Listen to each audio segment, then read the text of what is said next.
Hey, thanks for listening. I'm David Yakir, and this is episode 189 or 153 of Yak About Today, depending on what station you are listening to or where you get your podcasts. So, I've been thinking, like most of you, I have been inundated over the last several months with the best of lists. And there isn't a day that goes by that someone is not telling me what I should buy, what I should see, what I should eat, and the top 10 things that are going to kill me if I don't follow their suggestions. So, I thought I'd pick a few of my favorites, which honestly are a mixed bag, but if you're interested, get out your pen and paper, or your mobile phone, iPad, Alexa, Google Home, and record this, because if I have to go through the torture of being told what to do, I thought I'd share it with you. And if you're wondering why I sound so nasal, then I've got a story for that. So that's what we'll yak about today.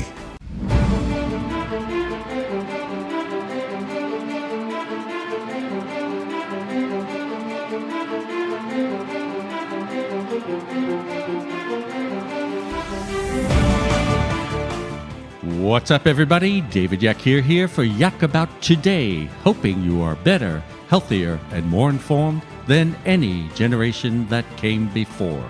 So if the years 46 to 64 mean something to you, then this is the place you want to be. Now put your headphones on, go for a run, and listen to what we yak about today. Okay, so what's up, guys and girls? So before I get into these lists, I've got a story. And for those of you that listen on a regular basis know that I can find a story in almost anything. So let's go back. It all began when I kept getting feedback about how nasal I've sounded on the last several shows. And with one person actually saying that they've been listening to the show and that I have the most nasal voice on the air. So now I've always known that I don't exactly sound like Brian Williams, but I went with it. It was okay with me. They always say as long as the content is good, it doesn't matter. So until last week's yearly checkup, and the doctor says, I think you should see an enterologist. You're just too nasal. So I did. I went to the enterologist. But first, let me step back for a moment. So after 5 years, Bill and I transitioned from being those great metro New York City gents who made their way to the beautiful Bent Pine Golf Club in the most outrageous paradise on the east coast of Florida known as Vero Beach. So at the time, before we got here, my pharmaceuticals consisted of mostly every vitamin and probiotic I could find. So then I get down here. And I land in the land of the wiser and more mature, and I have a checkup. Doc says to me, I think your cholesterol is a bit high. So she says, not to worry, we have a drug for that. And I've always been a little asthmatic, but not too difficult, never really thought twice about it. But I go to a pulmonologist who says, you may be crossing into COPD territory. But not to worry, we've got you covered. We've got some good drugs for that. So I go with it, and then I go for my obligatory colonoscopy, and the doc says, you are fine. No signs of polyps or cancer, but we did see possible ulcerative colitis happening. But not to worry, we have some drugs for that. Which brings me back to the entomologist. He sends me for the obligatory x-rays of my sinuses, which I do. And the next appointment, he says, you have a severe deviated septum. And unfortunately, we don't have drugs for that. So he says to me, you could use some minor surgery. That'll be your drugs. And I said, did this just happen? He says, no, you've had this your entire life, and explained something or other about why it gets worse as you get older. So your choice is to do a very nasal radio show or have the surgery. It's not critical, but I would do it. And of course I say, if I had known that, Doc, I would have had a pretty nose made years ago. And he said, you're too old, no pretty nose, just better breathing. So I've asked around if I should get the procedure, and everyone says yes. Your audience would be grateful. So I thought I'd ask the audience. So what do you think? Should I have the procedure or not? Anyway, you can write to me at yakabouttoday@gmail.com. That's yakabouttoday@gmail.com. Or use your Twitter account and tweet out yes or no to yakabouttoday. All right. Coming up next, we have a few lists for you.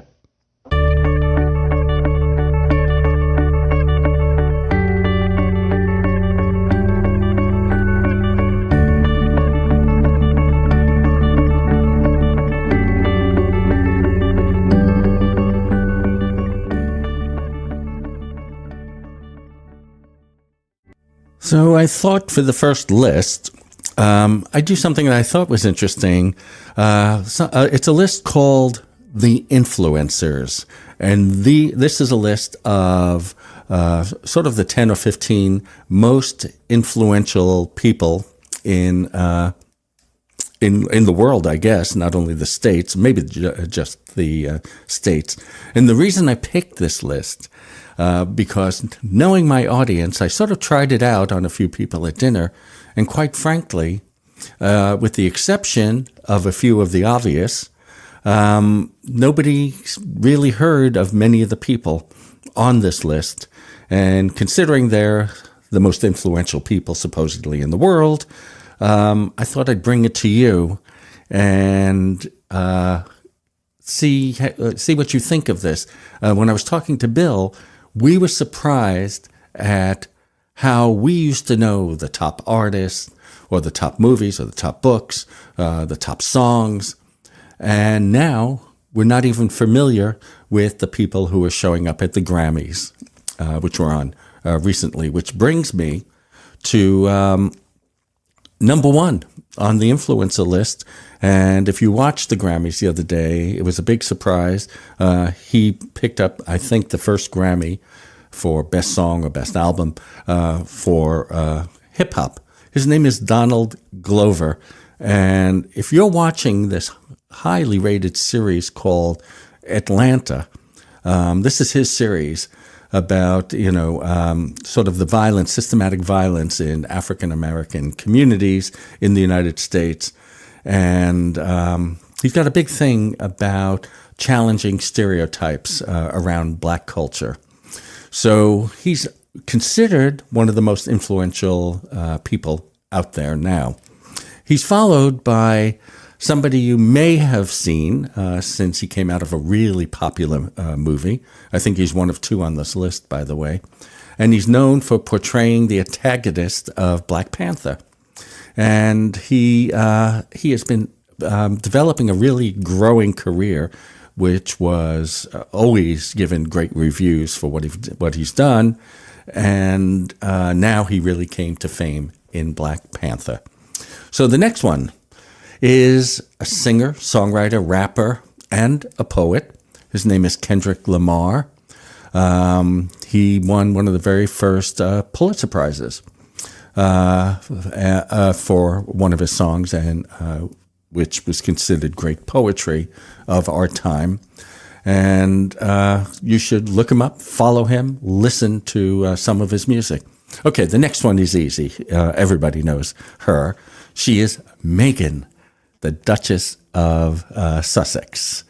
And she married Prince Harry in a hugely magnificent wedding, which was a combination of British culture and American culture. And it was really a spectacular wedding. And because she's American, having married into British royalty, it seems that she is now really, truly influential around the world. All right, next we have, again, from the Black Panther, we have Chadwick Boseman. He's both an actor and a director and also a producer. And he's one of those people that's really riding this huge shift of the changes that are coming to Hollywood in 2018. as sort of the studios try to make the industry more diverse as a whole. Next one is no surprise, or the one after, I believe. We have Pope Francis, the 266th Pope. That's been one of the most influential popes in recent times. I guess I not only am nasal, but I'm having trouble articulating today. And I think we need to say no more. Of course, there's Beyonce.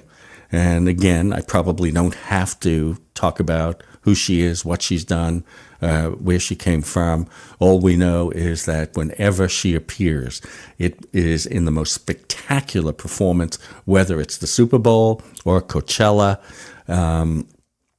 She is a sight to be seen. I particularly loved her in Dreamgirls. I thought she was spectacular. She has one song called Listen there that I think everybody should look up, Listen by Beyonce. All right, the next one, of course, needs no introduction. This is Oprah Wiinfrey. And I think the reason that she's on the list today, I mean, she's been on the most influential list for years and years and years and years.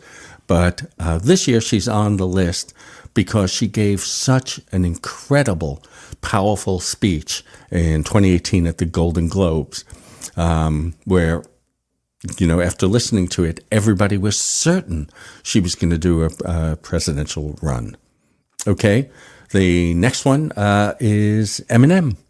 And what was interesting years ago about Eminem is he really brought sort of rap, hip-hop type of feel to a whole middle class, a set of middle class people which had never really heard or listened to rap before. And he became one of the more popular singers of the time, or rappers of the time. And then at one point, he felt that he had done all he could, said all he had to say, and went on to produce other people's albums and sometimes do duets. But in the last year, he came out with a surprise release called Kamikaze, which put him right back on the hip-hop radar. Okay, so mostly those are the most influential. Of course, there's Robert Mueller on this, who is the special counsel investigating possible Russian interference into our elections. There's my favorite guy, Justin Trudeau. There's Angela Merkel, who many people thought sort of stepped into the leader of the Western world when I think America abdicated their place. You have Mark Zuckerbert, of course, and we have three together. We have Donald Trump, Vladimir Putin, and Xi Jinping. So that's sort of the top, I don't know if it was 10, it could have been 15 or so, list of the most influential people in the world today. I want to take a moment to talk to you about New Vision Eye Center. You know, for the last couple of years, they've been a sponsor of this show, and I couldn't be prouder. I've met so many people that have walked up to me and thanked me for recommending them. I hear all sorts of stories about how they've worked miracles. And as you know, I've been a patient of New Vision Eye Center for years. So when I say go see Dr. Minotti, Reinauer, Tate, and O'Brien, it's because I wouldn't trust my eyes to anyone else. All right, next we have the best books for adults. So the reason that I picked this particular list is because every single book on this list I have not read. So I thought this was interesting because it was put out by the New York Public Library, which always publishes its best of lists at the end of the year. And of course, since it's the premier library, probably next to the Library of Congress, or maybe with it, it's a respectable list. But I'm going to give you the list, and I'm not sure you can actually write it down. It's got many people with names I will have difficulty pronouncing. But apparently, when they looked at the top 100 books globally, they found that these were the best of. So, without further ado, I'm going to say that the first one on their list is entitled If They Come For Us, and it's actually a book of poetry by Fatima Asghar, a book of poems. And the next one on the list is French Exit by Patrick DeWitt. The next one on the list I have here is Woman World by Aminda Dhaliwal. I think it's Dhaliwal. That's it. Aminda Dhaliwal, and she wrote Women's World. Sorry about that. And the next one is Barracoon, The Story of the Last Black Cargo by Zora Neale Hurston. Then we've got Heart Berries by Teresa Marie Mailhot. Next, I'll Be Gone in the Dark, One Woman's Obsessive Search for the Golden State Killer, and that's by Michelle McNamara. And we've got Circle by Madeline Miller, A State of Freedom by Neil Mukherjee, and Spinning Silver by Naomi Novik, and There by Tommy Orange. So I know that's a lot to take in, but if you go to the New York Public Library site and look up the top 10 books, it'll be there right in front of you, and I hope you'll do what I think I'm about to do and sort of pick these books out of a hat and start reading them. So I thought I'd share that with you. Don't talk back. Okay, this is really a good list. I love this list. And like I said, this is sort of a mix-up or a mashup of different types of lists. So if you didn't get into the best books, maybe you'll get into the top 10 fears of 2018 that people have. They're either afraid of or very afraid, and each one has a percentage. So this is easily believable. Number one, fear is corrupt government officials, and that's at 73.6%, and many attribute that to this particular administration. So number one is corrupt government officials, that was 73.6%. Number two, also good, is pollution of the oceans, rivers, and lakes, and that's 61.6%. Pollution again of drinking water, and 60.7% of you out there think that you have fear of that. This one I would have thought would have gone right to the top. And number four is not having enough money for the future. And just about over half, 57% of you, think you don't have enough money for the future. That's one I would have put personally up front. Now that the doctors told me that, people don't die at 70 normally, they usually die at 90 now. So we'll see how long the money lasts. Number five, emotional. The fear is people I love becoming seriously ill. And 56.5% of you have had that particular fear of people you love becoming seriously ill. And of course, the next one follows it exactly. At 56.4%, people I love dying. And again, there are certain things that I would have thought fell on the top of the list. Number seven, we're back to pollution again, which is a big one on this list, with 55.1% of you.